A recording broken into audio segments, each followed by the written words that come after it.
Hello everyone, welcome back to the channel. I am Sandeep and you are watching Maths with Sandeep Bhatt. अगर आप mathematics को logically, systematically and most importantly easily समझना चाहते हैं तो आज का ये सेशन सिर्फ आपके लिए है। अक्सर स्टूडेंट मैथ से डरते हैं क्योंकि वो कॉन्सेप्ट को रटने की कोशिश करते हैं, but here we don't just solve question, we master the logic behind them. चाहे आप स्कूल या कॉलेज एग्जामिनेशन की तैयारी कर रहे हो या किसी कॉम्पिटिटिव एग्जामिनेशन के एस्पिरेंट हो, मेरा मिशन है आपके मैथ्स के डर को कॉन्फिडेंस में बदलना। So without any further delay let's get started with today's topic group theory. पिछले क्लासेस में हम लोग कुछ पढ़ रहे थे और आज हमारा प्लेलिस्ट में एक नया वीडियो और भी ऐड हो जाएगा।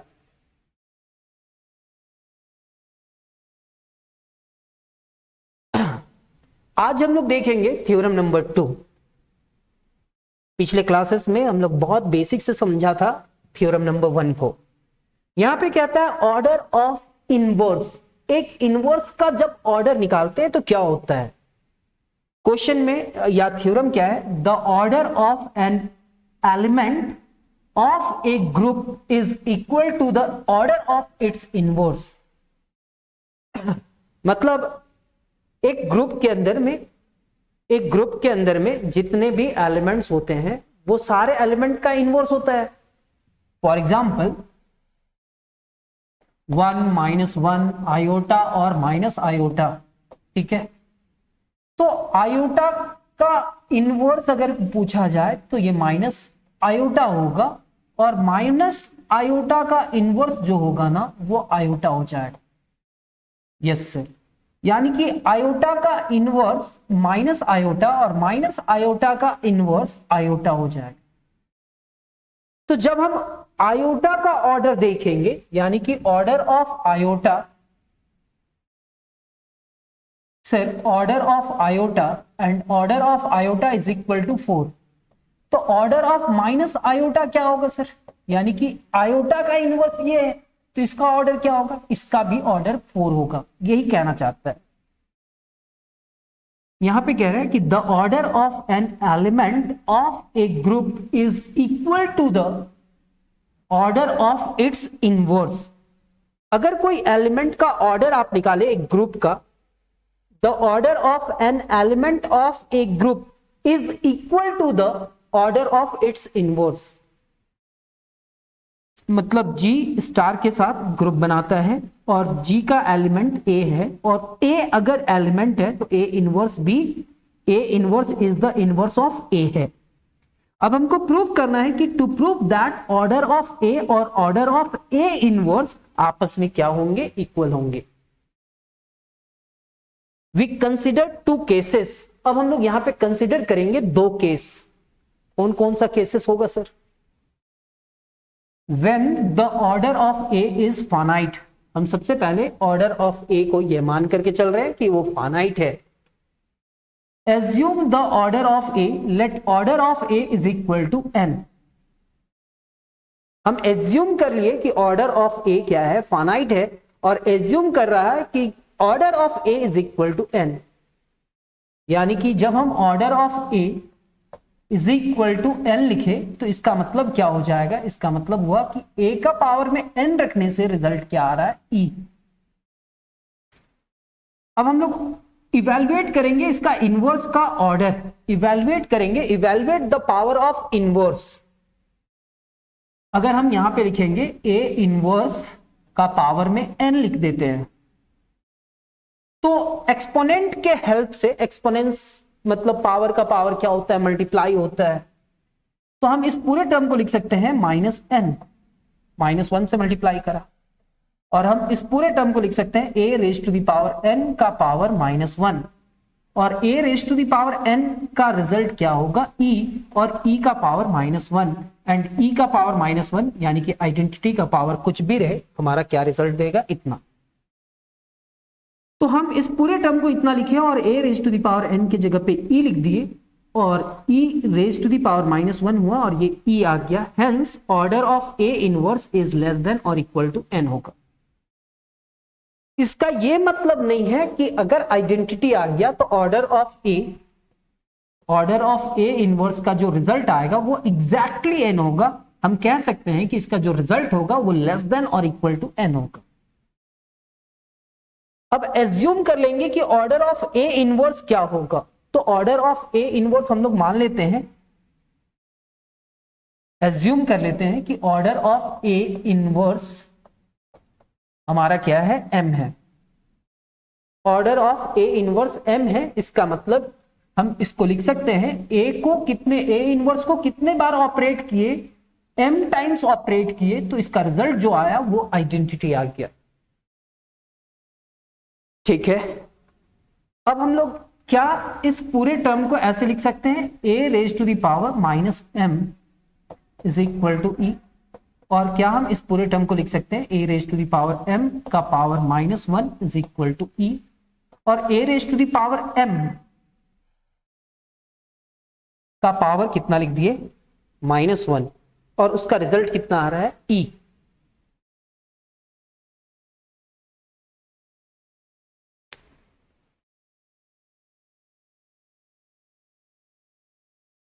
अब बोथ साइड यहां पे आप देखेंगे A raise to the power M का पावर क्या है, माइनस वन, और यहां पे क्या है, ई। अगर हम बोथ साइड इनवर्स ले ले, बोथ साइड इनवर्स ले ले, यानी कि यहां पे भी इनवर्स ले ले और यहां पे भी इनवर्स ले ले, तो पावर का पावर मल्टीप्लाई होता है वो कैंसिल हो जाएगा, यानी कि A raise to the power M is equal to E raise to the power कुछ भी रहे वो ई आएगा, यानी कि A raise to the power M का भी क्या आया, ऑर्डर ई, यानी कि ऑर्डर ऑफ ए का जो ऑर्डर आया लेस देन और इक्वल टू एम। तो मैथ्स में हम लोग जानते हैं सर कि अगर कभी x इज लेस देन और इक्वल टू y हुआ and y is less than और इक्वल टू x हुआ, तो हम लिख सकते हैं कि x is equal to y होगा स्ट्रिक्टली। मतलब ऑर्डर ऑफ a को हम माने थे n, तो ऑर्डर ऑफ ए इनवर्स हमारा आ गया था लेस देन और इक्वल टू n। जब हम ऑर्डर ऑफ ए इनवर्स को मान करके चले थे m, तो ऑर्डर ऑफ ए आया लेस देन और इक्वल टू m।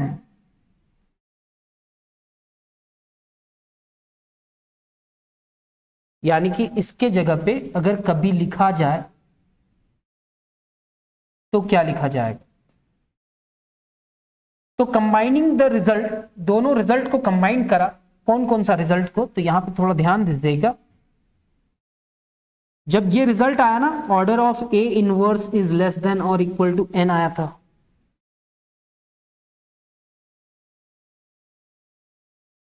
और इसको जब सिंप्लीफाई किए तो order of A is equal to less than और इक्वल टू एम आया।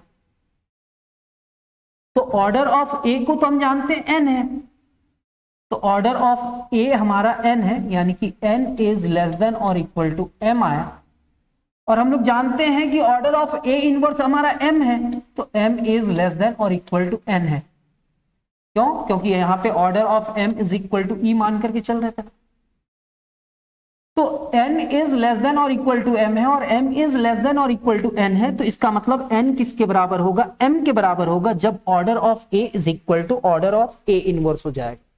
थोड़ा प्रैक्टिस करना, अच्छा से समझ में आ जाएगा। कैसे प्रैक्टिस करना, ऑर्डर ऑफ ए को n मान लिए, लास्ट में प्रूफ करा कि ऑर्डर ऑफ ए इनवर्स जो है वो लेस देन और इक्वल टू n है। ऑर्डर ऑफ ए इनवर्स हमारा क्या है, मान करके चल रहे हैं m, एज्यूम करके, तो ऑर्डर ऑफ ए क्या हुआ, order of A is less than और इक्वल टू m। तो बताओ ना, ऑर्डर ऑफ ए इनवर्स क्या माने थे, m, तो m इज लेस देन और इक्वल टू n हुआ, और ऑर्डर ऑफ ए क्या माने हो, n, यानी कि n इज लेस देन और इक्वल टू m हुआ, तो m इज लेस देन और इक्वल टू n और n इज लेस देन और इक्वल टू m। तो क्या हम कह सकते हैं कि order of A is equal to order of A inverse, हाँ या ना?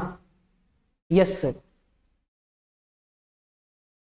फिर कहता है when the order of A is infinite, जब ऑर्डर ऑफ ए क्या होगा, इनफाइनाइट होगा, एज्यूम कर लेना है कि order of A is equal to infinity. तो एज्यूम करना है कॉन्ट्राडिक्शन मेथड से कि order of A inverse is equal to M है और ये एम फाइनाइट है। तो यहां पे ऐसा लिखे, फिर ऐसा लिखे, और इसका वैल्यू क्या है, बोथ साइड इनवर्स लिए तो A raise to the power M is equal to E आया, और ई ये एम फाइनाइट मान करके चले थे, लेकिन वहां पे एक्चुअल में क्या था, case number 2 infinite. This implies that a is finite order, contradict order of a is equal to infinity, यानी कि hence a inverse cannot have finite order, यानी कि order of a अगर infinite है तो order of a inverse भी क्या हो जाएगा, infinite। hence in both finite and infinite cases the order of an element, जब order एक element का निकालेंगे एक ग्रुप का, तो is exactly equal to the order of its inverse, उसका इनवर्स का जो ऑर्डर होगा उसके बराबर। ठीक है सर, फिर से हम ऑर्डर ऑफ ए को क्या मान करके चल रहे, इंफिनिटी, ये केस नंबर 2 है। लेकिन ऑर्डर ऑफ ए को, ए इनवर्स को हम लोग क्या मान लेंगे, फाइनाइट, यानी कि एम, यानी कि A inverse raise to the power M रखने से रिजल्ट क्या आ रहा है, आइडेंटिटी, यानी कि A minus M is equal to infinity, a to the power m का power -1 is equal to infinity. हाँ, e अगर ऑर्डर m है तो इतना लिख सकते हैं। अब a raise to the power m का वैल्यू हम लोग जानते हैं, बोथ साइड इनवर्स ले लो ना सर, तो ऑर्डर ऑफ m और यहाँ पे क्या है -1, और उस पूरे टर्म का पावर -1, क्या e raise to the power -1 होगा, यस सर, पावर का पावर मल्टीप्लाई करो तो e raise to the power m is equal to e हो जाएगा, यानी कि a raise to the power m is equal to e, और ये m फाइनाइट था, यानी कि order of a is equal to m, जो कॉन्ट्राडिक्ट करता है किसको, जब हम इसको इंफिनिटी माने थे, और ये तो फाइनाइट आ गया। तो मेरा माना हुआ गलत है कि इनवर्स जो एलिमेंट है उसका फाइनाइट ऑर्डर आएगा, ये गलत है, तो इनफाइनाइट ऑर्डर आएगा। In both cases, sorry, hence in both finite and infinite cases the order of an element of a group is exactly equal to the order of its inverse, यानी कि order of a is equal to order of a inverse। क्या थोड़ा बहुत समझ में आया ना? hence the theorem is proved। अब हम लोग देखेंगे next, if the element a of a group G is of order m, अगर कोई एलिमेंट a है जिसका ऑर्डर m है, यानी कि order of a is equal to m है, that is order of a is equal to m, then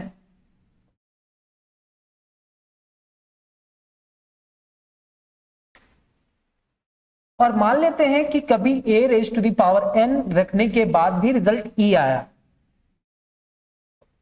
a raise to the power n रखने से भी रिजल्ट e आया, तो ये जो m है ना वो n को पूरे पूरे डिवाइड करेगा। This means that a raise to the power n if and only if m divides n, ये जो m है ना वो n को क्या करेगा, डिवाइड करेगा। ठीक है, फिर से हम लोग जानते हैं if the element of a, if the element of a of group G is order m, यानी कि i raised to the power 4 का वैल्यू 1 आया और 1 हमारा आइडेंटिटी है, यानी कि order of i is equal to 4 होगा।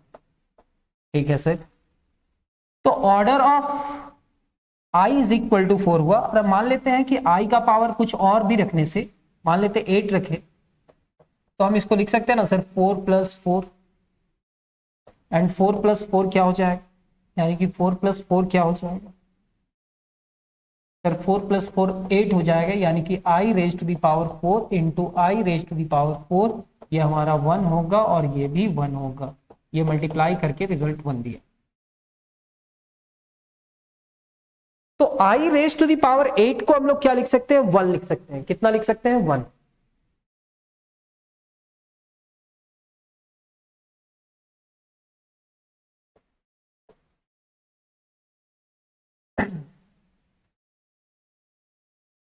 Sir I raise to the power 8 है, तो 8 को हम लोग क्या लिखे 4 + 4, यानी कि I raise to the power 4, I raise to the power 4, I raise to the power 4 is equal to 1, I raise to the power 4 is equal to 1, 1 1 से मल्टीप्लाई किया तो रिजल्ट कितना आया 1।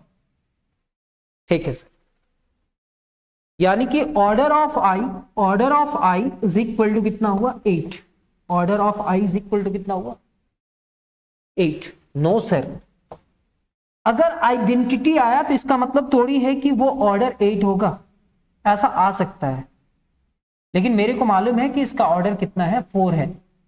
अगर आई का ऑर्डर 4 है तो और आई के पावर में कुछ भी रखने से और इसके अलावा और अगर आइडेंटिटी आ रहा है तो ये 8 को ना ये 4 पूरा डिवाइड करेगा। 4 डिवाइड्स 8, यानी कि 4 से जब 8 को पूरा डिवाइड किया जाए तो पूरा डिवाइड हो जाए।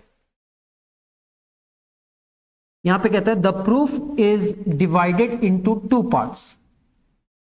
क्यों? क्योंकि यहां पे इफ एंड ओनली इफ लगा हुआ है। क्या लगा हुआ है? If and only if. पहला होगा नेसेसरी कंडीशन। नेसेसरी कंडीशन मतलब अगर कोई एलिमेंट का ऑर्डर m है तो कंफर्म है कि उस n को डिवाइड करेगा। सफिशिएंट कंडीशन मतलब अगर मेरे को ये दिया हुआ है तो ये डिवाइड करेगा। अभी समझते हैं necessary condition, m divides n। Necessary condition में क्या लिखा हुआ है? गिवन क्या है कि m किसको डिवाइड करेगा? n को। नेसेसरी है तो ट्रू प्रूफ क्या करना है कि a raise to the power n, अगर m n को डिवाइड करता है, m अगर n को डिवाइड करता है तो a raise to the power n भी रखोगे तो वो हमेशा क्या देगा? आइडेंटिटी देगा। मतलब i raise to the power 4 है, आइडेंटिटी दे रहा है, तो 4 किस एलिमेंट को डिवाइड करता है सर? 16 को भी डिवाइड करता है, यानी कि i raise to the power 16 भी रखोगे तो वो आइडेंटिटी ही देगा। नेसेसरी कंडीशन क्या है? जब m n को डिवाइड करता है तो a raise to the power n रखने से e आएगा। बस ये प्रूफ करना है, मतलब एक्सप्रेस करना है n को इन टर्म ऑफ m में। Since m divides n, there exists an integer q such that n is equal to mq। मतलब मान लो ये 4 जो है ना वो 24 को डिवाइड करता है। 4 डिवाइड्स 24 मीन्स क्या हम 24 को लिख सकते हैं 4 के मल्टीपल में? 4 इंटू 6। और ये 6 जो है क्या ये एक इंटीजर ही है? Yes sir. अब देखो ना 24 को अगर हम 4 से डिवाइड करें तो 4 6 24, रिमाइंडर क्या आएगा? 0। क्या हम 24 को लिख सकते हैं 4 इंटू 6 प्लस 0? Yes sir. तो जब हम यहां पे कह रहे हैं कि m डिवाइड्स करेगा n को, there exist an integer q, एक इंटीजर q एग्जिस्ट करेगा सच दैट कि n को हम लोग क्या लिख सकते हैं? n को लिख सकते हैं m इंटू क्यू, 4 के मल्टीपल में। सर ये जो m है ना वो n को डिवाइड कर रहा है, मीन्स n को हम लोग लिख सकते हैं m इंटू क्यू। ठीक है, अब हमको प्रूफ क्या करना है? टू प्रूव करना है a raise to the power n हमारा क्या होता है? e होता है। तो sir a raise to the power n और n के जगह पे अब हम लोग क्या लिख सकते हैं? m Q. a के जगह पे क्या लिख सकते हैं? m q. क्या एक्सपोनेंट का फॉर्म से हम लोग लिख सकते हैं a raise to the power m और उसका पावर में q? और a raise to the power m हमारा आइडेंटिटी है और identity to the power q, यानी कि ये आइडेंटिटी हो जाएगा। If the element a of a group g is of order m, हम जान रहे हैं कि इसका ऑर्डर m है, यानी कि a raise to the power m हमारा e होगा और e का पावर q e हो जाएगा।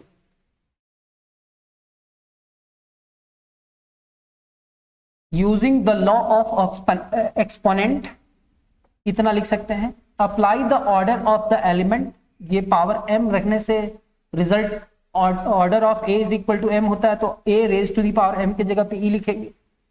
e raise to the power की का वैल्यू भी e होगा। Hence if m divides n करता है तो order of a raise to the power n भी लिखेंगे तो वो रिजल्ट क्या देगा? e देगा। Sufficient condition. अब गिवन क्या है, a raise to the power n is equal to e, तो अब हमको प्रूफ क्या करना है कि m डिवाइड्स करता होगा n को।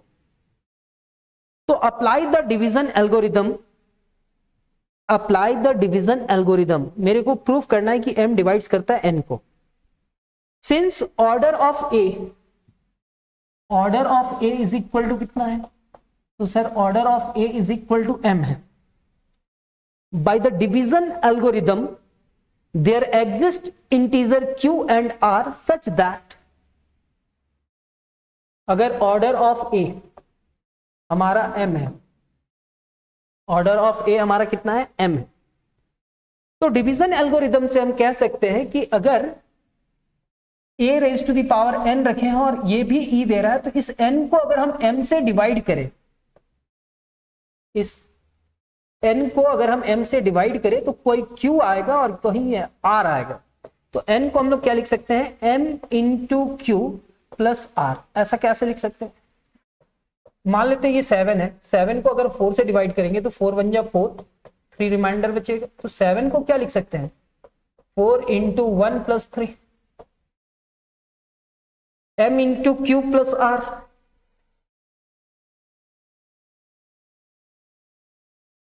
तो since order of a is equal to m है, apply the division algorithm since order of a is equal to m।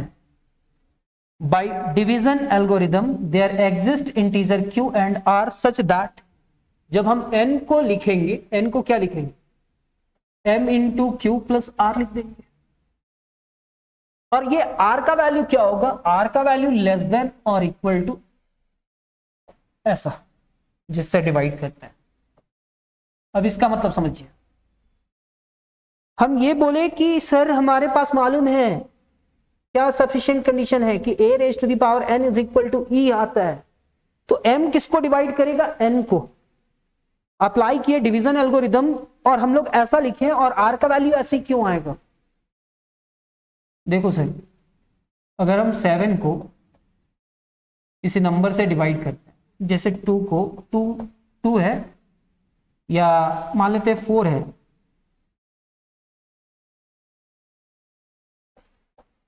4 को डिवाइड करते हैं, 4 1 जा 4, रिमाइंडर क्या आएगा 0। 5 को 4 से डिवाइड करते हैं, 4 1 जा 4, रिमाइंडर कितना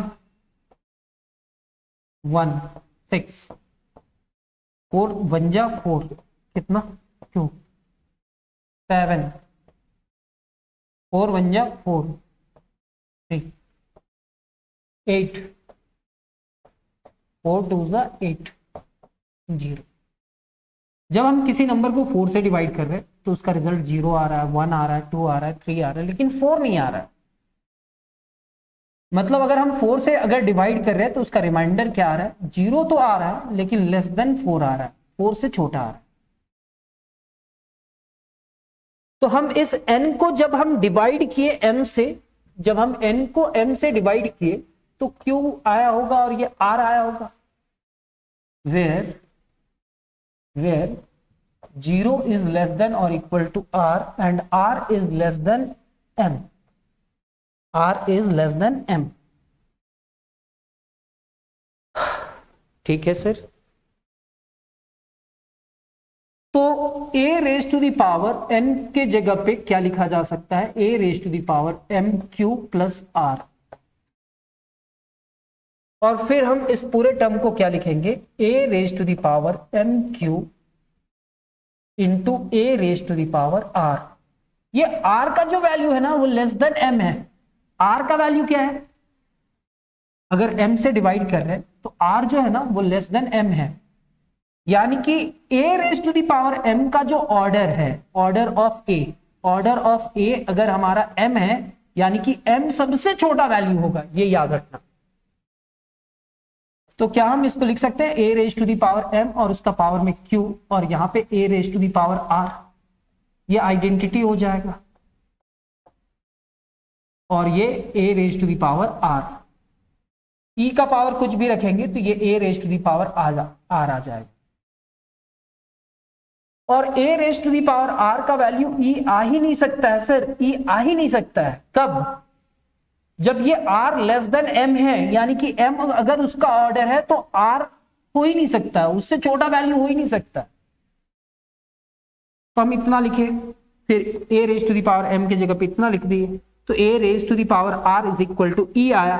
तो हम कहे कि वी नो दैट r का जो वैल्यू है वो लेस देन m है, और m से छोटा नंबर उसका ऑर्डर हो ही नहीं सकता है। क्यों? Since m is the least positive integer है, m लिस्ट पॉजिटिव इंटीजर है, such that a raised to the power m is equal to e, the only possible value is r is equal to 0।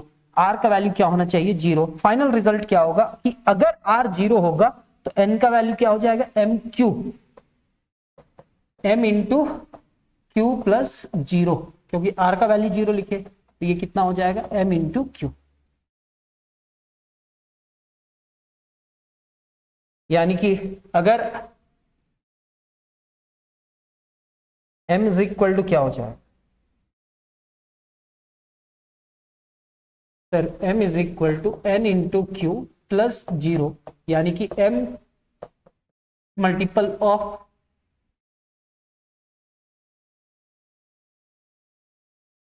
n क्या होगा? m into q plus r था, r का value 0 हुआ तो n हमारा multiple m के multiple में आ गया। अगर n हमारा मल्टीपल ऑफ m आया तो m डिवाइड्स करता है किसको? n को। यहां पे लिखा हुआ है m divides n। Thus theorem number 3 is proved. इसका यही कहने का मतलब है कि अगर i raise to the power 4 e आता है तो i raise to the power 4 के मल्टीपल में जितना भी नंबर होगा वो सारे रिजल्ट क्या देगा? e देगा।